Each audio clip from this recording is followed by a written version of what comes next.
સુરતમાં ખાડીપુરના પાણી ઓસરતા તબાહીના દ્રશ્યો સામે આવ્યા। ખાડીપુરના પાણી ઓસરતા ઘરોમાં ગંદકીના ગંજ જોવા મળી રહ્યા છે। રસ્તાઓ પર કાદવ કીચડનું સામ્રાજ્ય છે। લિંબાયત ઝોનમાં પરિસ્થિતિ સૌથી વધુ ગંભીર।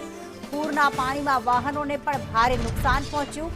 તંત્ર દ્વારા યુદ્ધના ધોરણે હવે સફાઈ કામગીરી શરૂ કરવામાં આવી છે।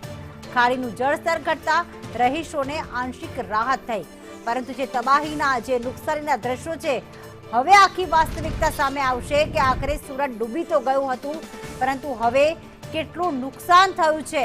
કારણ કે વેપારીઓનો તો જે આંખ સામે આવ્યો છે, તરતા મોબાઈલ પણ જોવા મળ્યા હતા। આખું જે મોબાઈલ માર્કેટ છે તે તબાહ થઈ ગયું છે, ઘણું મોટું નુકસાન થયું છે, પણ સાથે સાથે વાહનોને પણ નુકસાન થયું છે।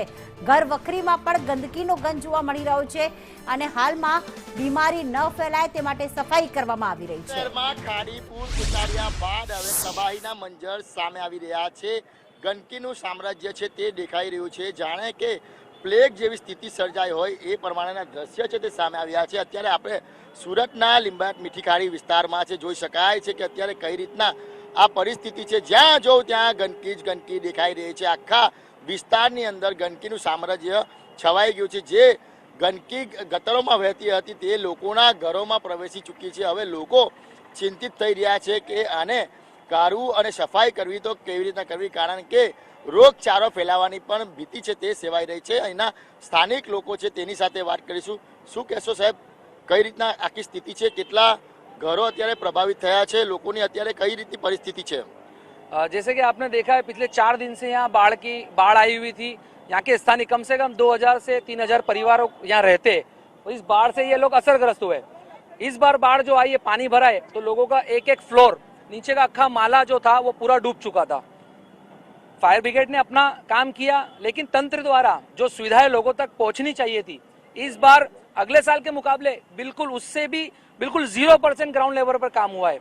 अभी देखा आपने कि जिस तरीके से यहाँ पे पानी उतरा है और गंदगी यहाँ पे आप देख रहे हो, जो कि इनको कंटिन्यू सुबह से यहाँ पर आकर काम करना चाहिए था। एक भी मेडिकल वाहन यहाँ पर खड़ी नहीं है कि लोग इस गंदगी से बीमार हुए होंगे गए होंगे, लेकिन कोई भी अधिकारी अपनी जिम्मेदारी लेने के लिए तैयार नहीं है। सब आप देख रहे हैं, एक भी अधिकारी यहाँ पर नहीं है। कुछ ईमानदार अधिकारी है, वो अपना काम कर रहे हैं, लेकिन वो भी कहीं ना कहीं प्रेशर में दबे हुए हैं। यहाँ पे काम का आपने देखा, एक जेसीबी लगी है, वो भी पंचर हो गई और चली गई है। अभी ये गंदगी के अंदर अगर कल को किसी को बीमारी होती है या कोई इससे जान हानि होती है, तो इसकी जिम्मेदारी किसकी रहेगी? ये जो हमारा क्षेत्र है, ये नवसारी लोकसभा क्षेत्र है। मेंबर ऑफ पार्लियामेंट जो है हमके सीआर पाटिल साहब यहाँ के मेंबर ऑफ पार्लियामेंट है। क्या उनके फर्ज में ये नहीं आता है कि यहाँ पे आके लोगों की बस्ती में देखें, यहाँ का हमारी सिचुएशन देखें? एक तरफ माननीय डेप्यूटी सीएम साहब हरसंघवी साहब आके चाय पी रहे हैं, सुबह की सोसाइटी में घूमकर यहाँ चाय पी रहे हैं, एक अच्छी साफ सुथरी सोसाइटी में।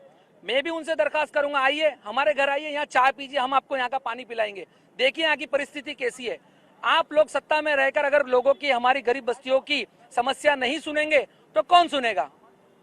आप बताएं किस प्रकार की स्थिति है अभी इस प्रकार की स्थिति है कि संपूर्ण तौर पर पानी उतर चुका है, लेकिन यहाँ पर गंदगी का बहुत माहौल है। देख सकते हैं आप, कचरा बहुत है और बदबू इतनी आ रही है कि आप खुद देख सकते हैं। हमारी एसएमसी द्वारा प्रशासन से एक निवेदन है, गुजारिश है कि आप यहाँ पर आइए।